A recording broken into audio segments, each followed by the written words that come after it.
ijtanibu katsiran minadh dzanni inna ba'dadh dzanni ismun. Kanjeng Nabi niku ngedowi ngrasani. Kanjeng Nabi nek mboten seneng langsung ditegur.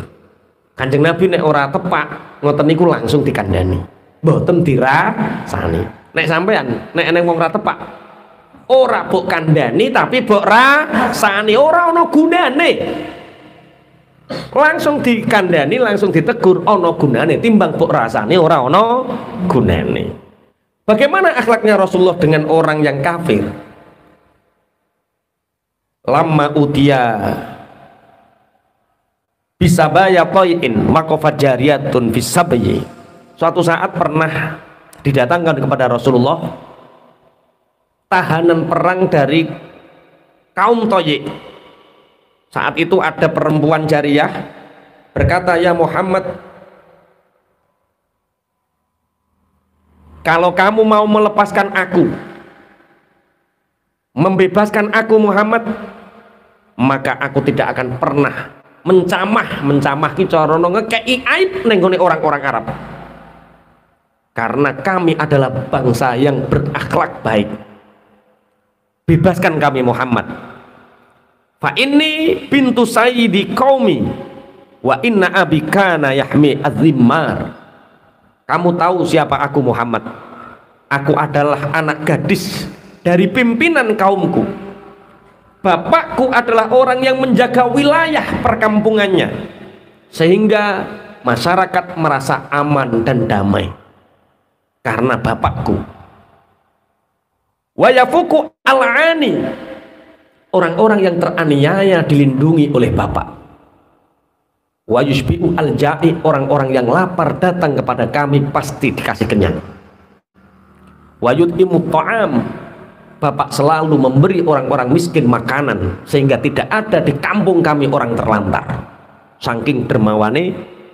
Wa yufshi as-salam, kami selalu menebar salam, artinya selalu mendoakan keselamatan kepada orang lain. Walam yarudda thariba hajatin qattu, kalau ada orang yang butuh kepada kami tidak pernah menolaknya sama sekali. Ana ibnatu Hatim at-Ta'i, aku adalah perempuan anak gadisnya Hatim at-Ta'i. Akhirnya bagaimana komentar Rasulullah Muhammad sallallahu alaihi wasallam? Lihat, bapaknya orang yang berakhlakul karimah. Wa innallaha yuhibbu makarimal akhlak, membela tanah air, menjaga perkampungan, memberi orang kenyang, mencukupi kebutuhan, memberi rasa damai, itu adalah akhlaknya Islam, itu akhlakul muslimin. Sampaikan kepada bapakmu, masuklah Islam maka dia akan terhormat karena sungguh dia sudah melakukan akhlak-akhlaknya agama Islam. Akhirnya Rasulullah dawuh, sebagian sahabat dawuh, faqama Abu Burdah, akhirnya Abu Burdah berdiri. Faqala ya Rasulullah, Allah yuhibbu makarimal akhlak. Faqala walladhi nafsi biyadihi la yadkhulul jannata illa husnal akhlak. Tidak bisa masuk surga kecuali orang yang punya akhlakul karimah. Tapi akhlakul karimah bisa masuk surga harus bergandengan dengan iman. Di akhirnya Hatim at-Ta'i disuruh masuk Islam karena akhlakul karimah saja tanpa iman nggak ada gunanya. Iman saja tanpa akhlakul karimah berarti keimanannya dipertanyakan. Kalau orang beriman pastinya akhlakul karimah. Kalau akhlakul karimah saja belum beriman, belum diterima. Berarti apik endi? Wong salat mempeng tapi medhit. Seneng di sampean duwe tangga salat terus tapi medhit. Sing siji gak tau salat tapi luman. Apik endi? Apik endi? Salat terus tapi medhit karo gak tau salat tapi luman, apik endi? Salat luman. Lah sing apik mesti salat luman. Kok ana wong salat medhit itu tandane salate gung diterima. Karena sholatnya ora iso dandani akhlake, berarti itu tandanya ada yang salah dengan sholatnya.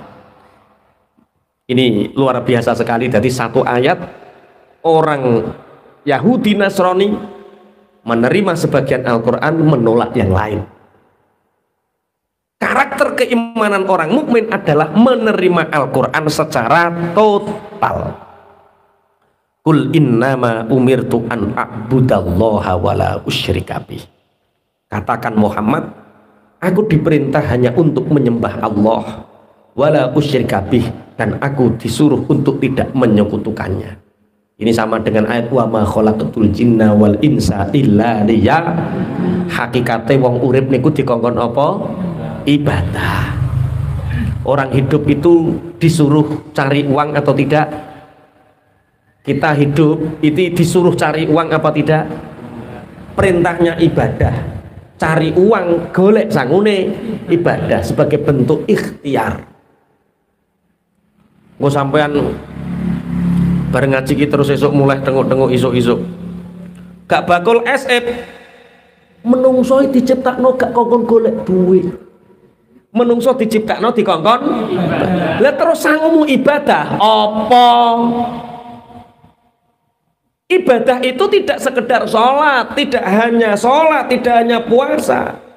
Tetesan keringat kita ikhtiar mencari pekerjaan untuk menghidupi anak cucu, untuk kita bisa sholat, itu juga ibadah.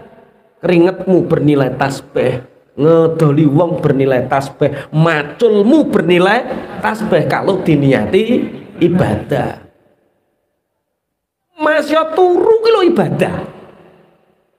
Nek niat tarkul ma'asi, niat ninggal maksiat. Jadi kalau kita mau tidur, plek saurunge turu, ya Allah, niat saya meninggalkan semua maksiat. Turu. Soalnya kowe nek melek mesti maksiat. Engguyu, maksiat apa, Mas? Soalnya awake nek melek ora maksiat berat. Makane wali zaman akhir paling gampang niku turu. Semakin banyak tidurnya, semakin banyak meninggalkan dosanya. Berarti semakin banyak turu, semakin gampang menjadi wali. Tapi wali turu.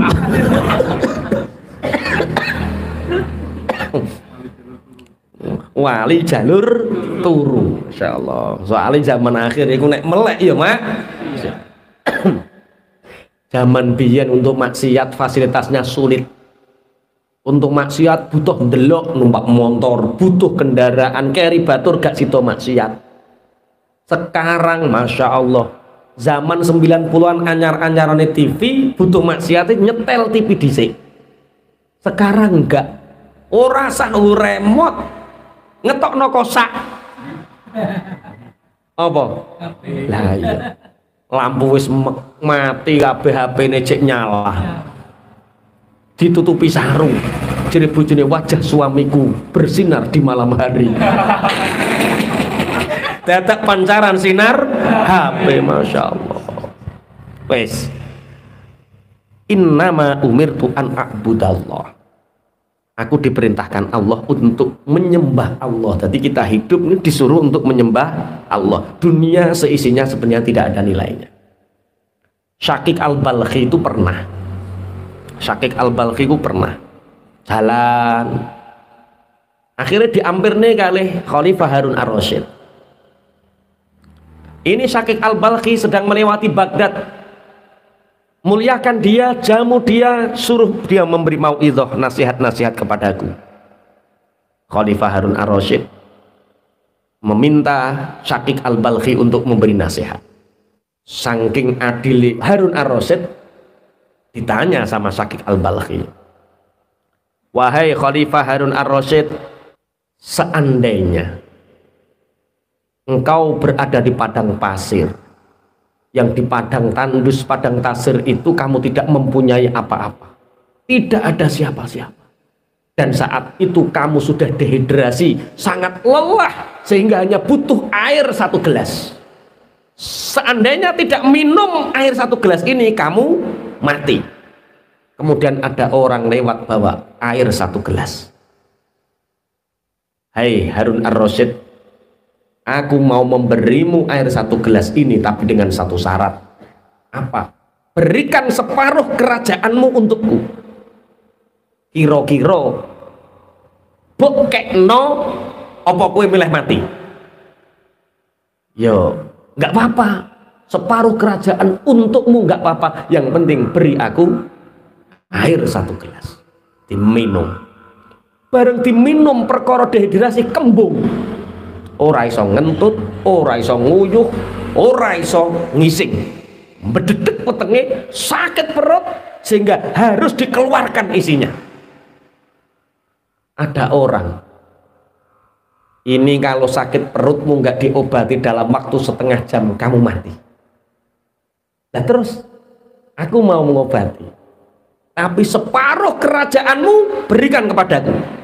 Kira-kira dikekno apa ora? Dikekno. Kekayaan yang kamu banggakan, kerajaan yang kamu banggakan, dunia yang kamu banggakan sebenarnya senilai air 1 gelas. Ternyata itulah nilai dunia kita. Lah ngono kok urip kok berdunya wae. Ternyata nilai yang kita hanya senilai 1 gelas air. Bahasa ngeten iki saged dipahami nggih. Kaya-kaya hebat-hebat to. Dadi pangdam. Terus nek dadi pangdam ora mati ngono ta. Terus pengaruhnya besar. Kalau pengaruhnya besar terus apa?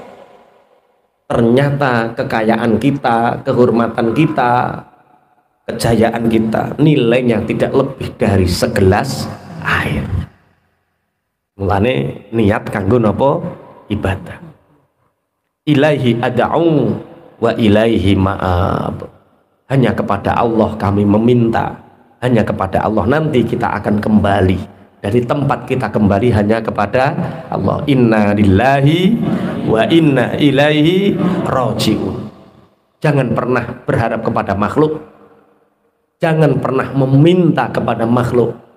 Maka saya ngaji tadi, seneng ngaji Ihya tadi siang, pas bahas tentang jimat doa tolak melarat. Wis tahu ngerti jimat doa tolak melarat.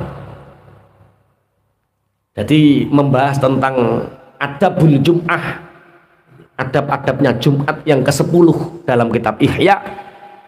Kalau orang ingin dia tidak terlilit hutang, kalau dia ingin hidupnya tidak butuh pada orang lain, dia sangat diperhatikan Allah, dia dilihat oleh Allah dengan pandangan kasih sayangnya Allah, maka sehabis Jumatan jangan tergesa-gesa.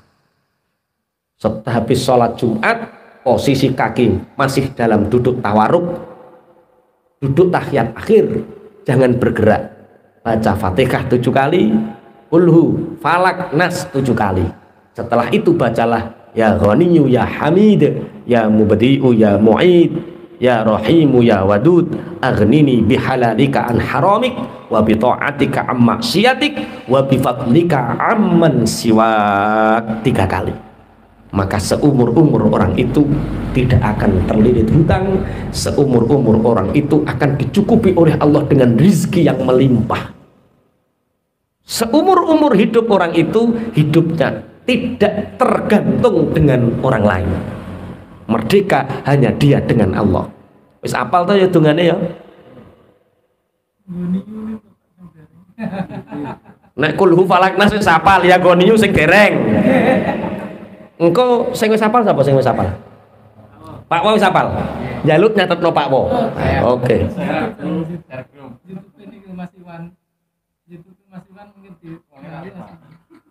Wi kok nek mbok nulisno Iwan keliru kabeh. Pak Wo, di-share di grup. Di-share nggih. Don duwe utang to sampean? Iya, modelnya babakan ngene iki semangat. Oh, antisipasi. Lah yo, kadang orang itu egois. Imam Ghazali di dalam kitab Ihya Adabul Jum'ah itu mengutip dari hadis-hadisnya Rasulullah. Nek niat ngelakoni, ojo niat utange lunas, ojo niat uripmu kemakmuran, ojo niat kuwi, niat to tiru Kanjeng Nabi sunnah. Kok tambah bladak iki piye? Ngaji ono yahine kok gak paham-paham. Niat maca Fatihah, Qulhu, Falak, Nas, Ya Ghaniyyu Ya Hamid, ojo niat utange lunas, ojo niat uripmu makmur, niat ono ittiba li Rasulillah, niat anut ning gone Kanjeng. Adapun utang lunas kuwi bonus. Uripmu makmur kuwi bonus. Lah wong kok ngejar bonus lali sunahe, ya ora oleh apa-apa. Paham maksudnya nggih? Aku kotok iku doleh bonus sing mbok kejar bonus tambah Kanjeng Nabi pol alekno. Sing merintahno ki Kanjeng Nabi, berarti ittiba li Rasulillah. Awake nglakoni niat anut ning gone Kanjeng ilahi ada'u wa ilaihi ma'ab. Ada seorang ustadz, ini kisah nyata, tapi ustadznya gak tak sebut.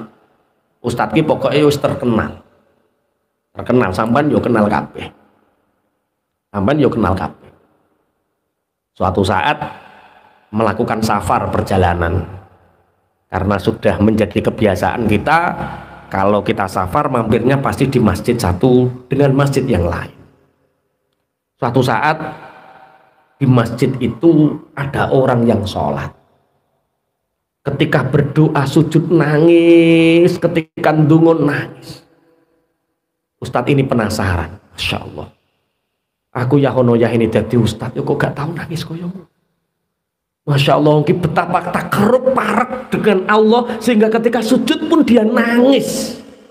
Akhirnya tabaruk, ustadz ini nggak pergi dulu, nunggu orang ini. Kejadian ini menjelang subuh di sebuah masjid.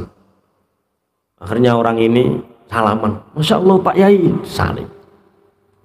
Kulo iri Pak kali jenengan. Kenapa Pak Yai? Sampan kok iso ya sujud nangis, ndonga nangis, kok parek men karo Allah. Aku warai. Mbok ya saya ini diajari. Apa jawab orang ini? Pak Yai, kula nangis niku mboten perkara parek kalih Allah. Lah kenging nopo? Besok niku griya kula Pak Yai, kos-kosane niki telas, wancine mbayar. Lah kula dereng enten sing digawe bayar. Anak kula Pak Yai 3 hari lagi niki wisuda, niki butuh bayar 7 juta, kula mboten gadah. Besok Pak Yai jam 9 pagi istri saya sudah sakit 5 tahun, butuh operasi 60 juta. 60 juta Pak Yai, 60 juta operasi, sewone omah 5 juta, bayar wisuda 7 juta. Lah wong ra nangis lho piye Pak Yai? Oh alah, nangis ora iling Gusti Allah, iling duit swidak juta. Nggih. Terus Pak Yai ini pun jenengan sholat malih, nangis malih. Ada ayat dalam Al-Qur'an, ilahi ada'u wa ilahi ma'af. Pun bener sing sampean lakoni, wis ndang nangis maneh, jaluk ning gone Allah, bener jaluk ning Allah, aja ning makhluk. Nggih. Jenengan kok iso mantep jaluk ning Allah, lah gak mantep piye wong wektune karek sesuk. Wektune karek. Akhirnya fajar, muadzin datang. Allahu akbar, Allahu akbar. Syahadu an la ilaha illallah. Nah, berazan mike iki cek muni pujian. Muadzin iki ngerti, ya Allah jenengan Pak Yai mumpung teng mriki Pak Yai. Mumpung panjenengan di sini, tolong imami Pak Yai, tolong imami Pak Yai ngoten. Lah kiai niki tawadhu, mboten. Kersane imam ngriki mawon biasane sinten? Biasanya siapa yang jadi imam? Alah, mangke mesti Pak Yai, mesti jenengan dikengken imami ngoten. Pak Yai ini rawuh ternyata. Lah, ternyata mik niki tasik nyala. Ternyata di lingkungan masjid ini penggemarnya kiai ini banyak. Iki kok kaya suarane wong kae. Akhirnya beberapa orang datanglah ke masjid.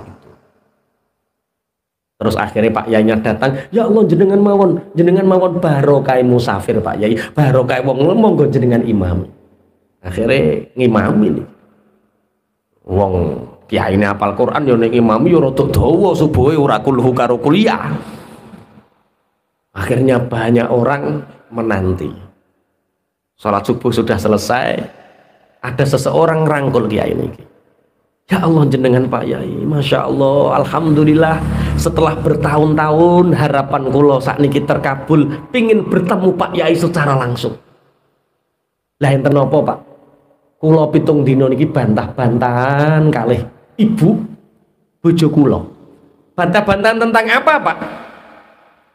Saya itu Pak Yai menghitung zakat saya tahun ini harus dikeluarkan 1 minggu kemarin. Lah jumlah zakat saya itu 80 juta. Mumpung Pak Yai di sini, tak tasarufkan, mohon Pak Yai yang mentasarufkan 80 juta ini ditaruh di mana? Kalau Pak Yai mau, nanti istri saya ajak ke sini bawa uangnya. Ya, bawa ke sini nggak apa-apa. Dibawa ke situ. Orang yang masih menghadap kiblat dan masih nangis dipanggil, Pak, sini Pak, ceritakan masalah Anda terhadap bapak pengusaha ini. Diceritakan pengusaha ini karo bojone melok nangis. Saya berdoa, ya Allah, selama 7 hari ini saya berdoa, saya mohon semoga infak zakat saya ini tepat sasaran. Dan ternyata memang hari ini Allah mengabulkan lewat suaranya Pak Yai. Saya mendengar tadi, akhirnya mestinya Pak Yai, saya jamaah saya di sana, nggak pernah saya jamaah di sini. Karena mendengar ada suara Pak Yai, saya datang ke sini. Alhamdulillah. Akhirnya ilahi ada'u wa ilahi ma'af. Ayo sing utangi akeh kok pengindang nangis nang masjid. Nunggu Pak Yai ini teko. Pak Yai itu memang nangis. Iku rak Pak Yai gonmu ah. Artinya jangan pernah punya harapan selain kepada Allah. Kalau kita punya harapan kepada Allah, Allah akan noto niku yo noto pokoknya diklek. Kapan pertolongan Allah itu datang? Ala inna nasrallahi qarib. Pertolongan Allah itu sebenarnya sangat dekat dengan kita. Hanya kadang kita sampai hari ini nggak tahu di mana mapaknya. Rizki kita sama Allah sudah disediakan terminal, disediakan sama Allah di terminal. Sampai mabaknya yang stasiun terus kok. Berarti salah mapaki. Tepatkan kita mapak sama Allah. Dengan apa? Dengan tidak punya harapan kepada selain Allah. Ilahi ad'u wa ilahi ma'af. Ayo ditoto atine. Wa kadzalika anzalnahu hukman arabiyyan wa la in ittaba'ta ahwa'ahum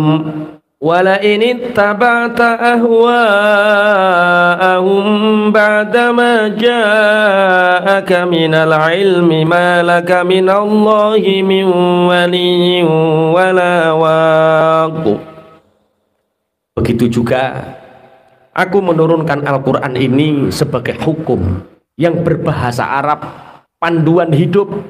Wala ini taba'ta ahwa'ahum ba'da ma ja'aka minal ilmi ma laka minallahi min waliyyi wala waq.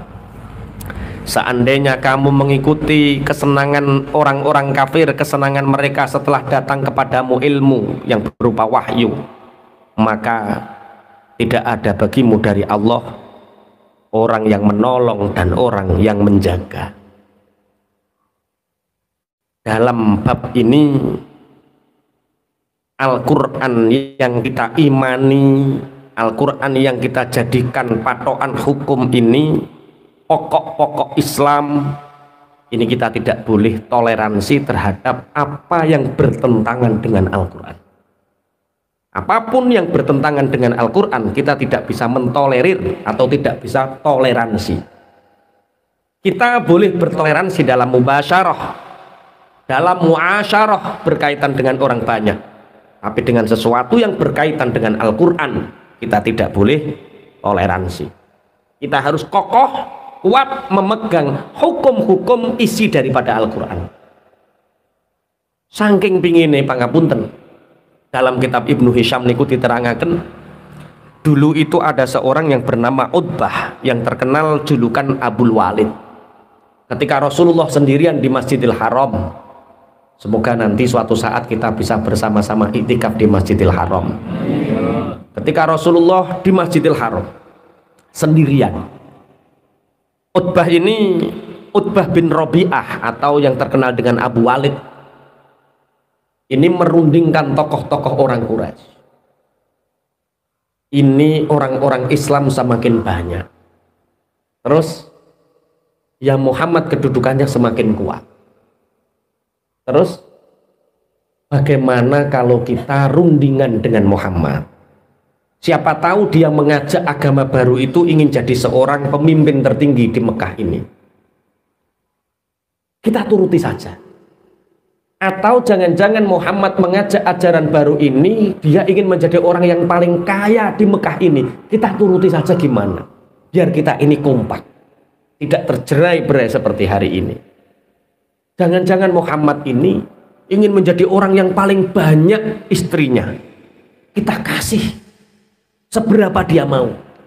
Akhirnya orang-orang penggede, orang-orang kafir Quraisy setuju. Baik, Utbah bin Rabi'ah, datangi dia, kamu yang nego. Oke, datang ini Rabi'ah. Siapa? Utbah bin Rabi'ah. Muhammad, sampai laupo nyebar-nyebar ke agama anyar. Laupo sampan itu menghina berhala kita yang kamu katakan batu yang tidak punya madharat dan manfaat. Kenapa kamu menyalahkan orang-orang yang saling seperti ini salah, seperti itu salah? Gini Muhammad, kalau memang tujuanmu ingin menjadi orang yang paling kaya di Mekah, kita penggede-penggede orang Mekah ini mau urunan sehingga tidak ada satupun orang yang kekayaannya melebihi kekayaanmu. Atau jangan-jangan kamu ingin jadi orang yang paling terhormat, kita akan menjadikanmu pemimpin yang paling dihormati di Mekah ini. Tapi stop, jangan ajarkan ajaran baru. Stop, jangan ajarkan ajaran baru.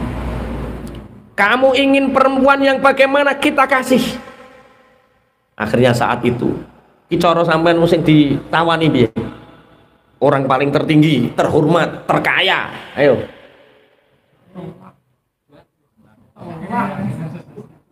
Budal ngono ya. Biasanya kan ngono ke. Ketua demo PT. Misalnya ada PT yang merusak lingkungan, terus gue demo, kowe ketuane. Terus gue diciduk, didadekno ketua apa no? Gajine sakmene, demo apa ora? Prai, enggak ada demo lagi, padahal mau digaji tok lho.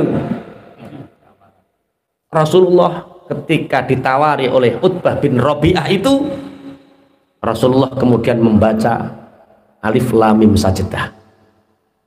Membaca Alif Lam Mim Sajdah, ketika ayat sajdah beliau sujud tilawah sambil mencucurkan air mata. Setelah membaca itu, engkau tahu apa yang aku maksud, wahai Utbah bin Rabi'ah. Aku tidak mencari itu semua. Aku hanya ingin mengajak orang-orang dalam jalan yang lurus, kebenaran. Ihdinas siratal mustaqim. Kerangka berpikirnya Utbah bin Rabi'ah pulang mendengar Alif Lam Mim Sajdah dibaca oleh Rasulullah, apa yang disampaikan kepada kaumnya?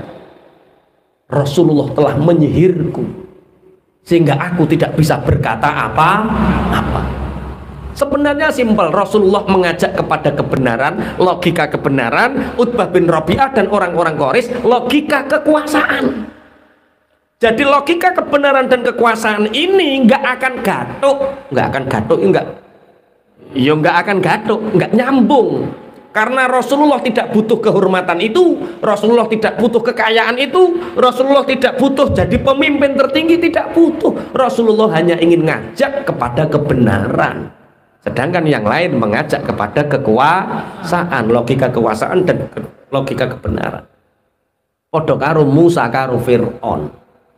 Musa mempertahankan logika kebenaran, Fir'aun menggunakan logika kekuasaan. Kalau Musa ini dituruti Bani Israel dan orang-orang Kipti, aku kalah. Jadi Fir'aun menentang Musa bukan karena kebenaran, tapi karena logika politik dan kekuasaan. Makanya ngeten, kontrak kita ngaji hari ini dan selamanya, ya wis ngaji wae. Di sini tidak ada logika kekuasaan. Di sini yang ada adalah kita ngaji Quran bareng-bareng, memahami bareng-bareng. Nanti Pak Yai milih partai apa, ya wis rasa dirembuk. Aku ngajak kuwi rong karuan bondel. Ora usah. Nek aku senenganku nanas yo ben mangan nanas, sampean senengane gedang yo ben mangan gedang. Saya nggak pernah ngajak-ngajak ini. Nah ayo, tidak ada logika kekuasaan di sini. engko ndang kowe nggawa calon ning nggonku. Wong aku wis raja ajak tambah kiai bu ipri-ipri wae. Biasanya orang-orang dekat itu kurang ajar, Pak. Wah, saya dekat sama Pak Yai Toha. Monggo, kula jak silaturahim. Piye lah wong mesti kandhani, kita ngaji kita logika kebenaran, bukan logika kekuasaan. Tambah bu ipri-ipri piye? Terus bawa foto cekrek, bawa share neng grup. Pak Yai Toha ternyata seneng sama calon ini loh. Ucai padahal. Nah, paham ya maksudnya nggih? Kita ngaji logika kebenaran, jangan pakai logika kekuasaan. Jadi sidik akeh wonge gak penting, hanya sedikitnya orang juga gak penting. Yang penting kita adalah selalu menanamkan logika kebenaran ila yaumil qiyamah. Al-Fatihah.